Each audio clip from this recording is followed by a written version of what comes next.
Biloua, ici, vous travaillez sur le phénomène de la corruption depuis de très longues années. Avez-vous l'impression que, pour le cas du Cameroun, la lutte porte des fruits? Je démarre par le fait que nous avons été formés. J'ai une attestation d'expert en technique de lutte contre la corruption.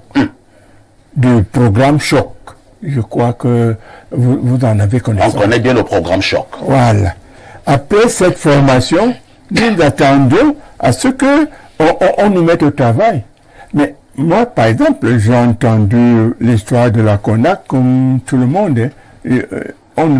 Tous ceux qui, au départ, sont à la CONAC n'ont fait aucune formation. Et c'est ça qui m'a d'abord inquiété. J'ai dit, mais comment on peut prendre des gens qui ne connaissent rien de ce qu'ils doivent combattre? Bon, bref.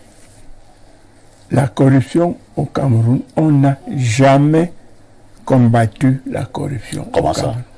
Non. On est là. Si on combattait la corruption au Cameroun, on aurait eu au moins quelques résultats. On n'a pas encore commencé la lutte contre la corruption. Parce que si on met des gens en prison, on met tel en prison, c'est un règlement de compte. Ce n'est pas parce que c'est le plus grand corrupteur ou bien le plus grand corrompu. Parce que s'il y avait une lutte systématique contre la corruption, le Cameroun ne serait pas pourri jusqu'au cou. Mais Biloua, ici, avec toutes ces structures mises sur pied par le gouvernement pour tordre le cou à la corruption, vous vous dites qu'on n'a pas encore commencé? Vous avez le contrôle supérieur de l'État, vous avez la NIF, vous avez la CONAC, vous avez les tribunaux, vous avez les nombreuses cellules de lutte contre la corruption dans tous les départements ministériels. Et on n'a pas encore commencé? On n'a pas commencé. Nous avons suivi, par exemple, il n'y a pas longtemps, tous les Camerounais ont vu les rapports faits par la première institution dont tu parlais tout à l'heure, c'est le conseil quoi? Le contrôle supérieur le contrôle supérieur de l'État. Ben, tout le monde a lu les rapports. Mais qu'est-ce qu'on en a fait? À partir du moment, prenez à la fin de chaque année le document que sort la CONAC. Tout est bien détaillé. Ce qui est fait, ce qu'ils ont fait, les sommes qui ont été, par exemple, escroquées.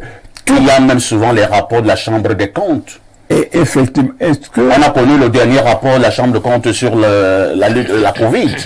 Bon, la preuve qu'on ne combat pas la corruption au Cameroun est qu'on n'a pas donné le pouvoir de rester en justice à la CONAC. Les rapports de la CONAC se font et on les envoie à la présidence. Et c'est la présidence qui décide. Or, je ne sais pas si vous en avez souvenance ou que la présidence a décidé, après le rapport de la CONAC, de poursuivre des gens. Moi, je n'en sais pas. Je ne dis pas que je connais tout au Cameroun, mais je dis que c'est rare. C'est un peu comme dans notre justice. Tous les procureurs ont le droit de s'auto-saisir lorsqu'il y a une information. Ils sont informés ou que l'information circule. Le procureur de la République a le droit de s'auto-saisir. Vous en avez entendu qu'un procureur de la République chez nous a dit, on a dit que l'enfant est perdu là-bas, j'ordonne l'enquête, ou qu'on a enlevé tel, ou qu'on a volé tel, ou qu'on a... j'ai fait des enquêtes où je me suis retrouvé avec des forces contraires. J'ai dit, mais comment? Pourtant, mon professeur de droit pénal spécialement menti, puisqu'il dit que tout le monde est justiciable. Parce que l'article indique que tout le monde est justiciable de ce qu'il fait. Et ça s'applique.